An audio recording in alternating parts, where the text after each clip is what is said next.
don't know how to feel about this article I found, but I can't not share it. So we're just going to go with it, and you're going to have to trust I don't steer you wrong with articles. You know what? It was hard for me to start trusting for some reason. I don't know why, but now I've come to trust. Except for that last one you did. Oh man, that one was rough. That was a rough one. But the trust is still there now. This one is about the implications of cryogenically freezing people to bring them back to life at some time in the future. You're really bringing us a lot of content that is, we must judge the morality of things. I feel like that's where this is going. Continue.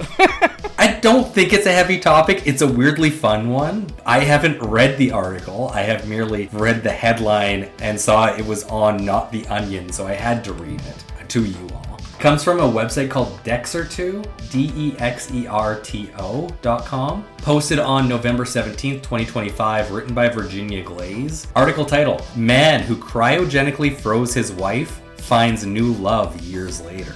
I'm not really sure what to make of this title, but I guess we have to continue listening. A man who cryogenically froze his wife in hopes of curing her lung cancer has found a new partner years later. It's a story that feels straight out of a sci-fi novel or a Batman movie with Mr. Freeze. In 2017, 57-year-old Gui Junmin made the decision to cryogenically freeze his wife's body with the hope that in the future she could be potentially revived and treated when a cure for her lung cancer had been found. His wife, Zhan Wenlian, famously became China's first ever cryopreserved person. To this day, her body is still being stored at minus 196 degrees Celsius in a unit labeled Container Number 1 in the Shandong Yinfeng Life Science Research Institute. The institute, which was founded in 2015, teamed up with Shandong University Chiru Hospital to start an experimental cryopreservation program for humans, offering to freeze early volunteers for free. When Wen Lian was diagnosed with terminal lung cancer in April of 2017, Jun Min made the decision to have her preserved as part of the program. Quote, when she left, my world collapsed. I didn't know what to do, end quote, he told news outlets, describing himself as a dreamer and fantasist. Shandong Yinfeng Life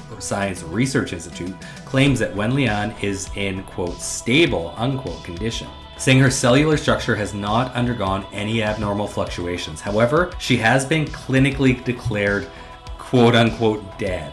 While Junmin's heart-wrenching decision to preserve his wife in hopes of a future cure was equal parts shocking and saddening, he's now being met with criticism for refusing to wait for her resurrection. In November of 2025, Chinese news outlets discovered that Junmin had started dating again. Junmin himself confirmed that he has been living with his new girlfriend since 2020. He explained that he'd stayed single for 2 years, but suffered from health complications that left him immobile without any help without any help at home. Mail Business newspaper states that Junmin suffered from a severe gout attack that caused him to collapse. He was discovered 2 days later after relatives broke down his door out of concern. Quote, if something really happens when you're alone, there's nothing that person can do. No one can know, even if they die at home, end quote, Junmin said. He later met his current girlfriend, Wang Chunsha, through an acquaintance, describing her personality as kind and thoughtful like his late wife. Despite entering into a relationship with Chunsha, Junmin said he remains committed to his wife. Quote, she hasn't entered my mind yet, end quote. He said of his girlfriend, quote, I have a responsibility for her,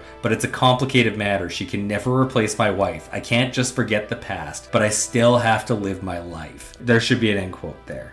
The situation has sparked debate on Chinese social media platforms, with one user writing, quote, now he's holding one woman in his arms while hoping to reunite with another in 30 years. What is this? Emotional polygamy? Question mark? End quote.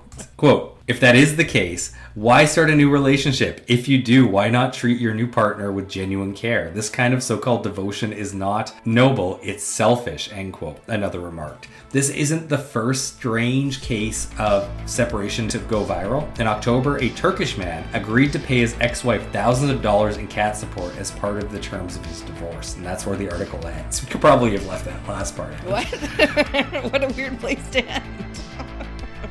I find that a fascinating implication of freezing a body to like bring it back to life in the future, that like you kind of have to assume that life stays the same for everybody involved in that situation until they find a cure, or everybody dies in the meantime and you come back hundreds of years later. I don't think that you can hold somebody like this is China, right? Yeah. Like the Chinese media is trying to do in this circumstance to a decision that was made when they were grieving about how are they ever going to move on, obviously. Yeah, and I'm also very curious about the whole process of like putting somebody in cryogenic freezing. It almost seemed like she was still alive when they put her under, but also I doubt it. I couldn't quite understand how they were describing it. I know. But, like, it did say she was clinically dead. But you would think to be brought back, if you were to be cryogenically frozen, that you would have to be frozen alive. I mean, I guess it depends on where you think technology is going to be at in the future, where it could resuscitate the body. It would have to be at zombie level, I would think. Anyhow, yeah, it's just like one of those weird implications of the decisions you make 30 years down the line don't really match up with that. Yeah, here's my other question. What would they prefer him do? Like, do you think he's paying rent for her? This is like a Black Mirror episode, by the way. And if he were to move on, are they expecting that he would be like, you know, just unthaw her and let's bury her because now I'm moving? Like, what are they expecting here? The article weirdly almost makes him like a celebrity or a star in China from how they described it, but That's also he lived with this woman for 5 years. Yeah. Before they kind of like noticed he was dating someone. It must have been a slow news day, and they're just like, follow up on this guy, and they're like, no way, you're never gonna guess. Go look at all the cryogenic people's family members, see what they're up to. Yeah, you're never gonna guess. He's been living with a woman for 5 years now. Yeah.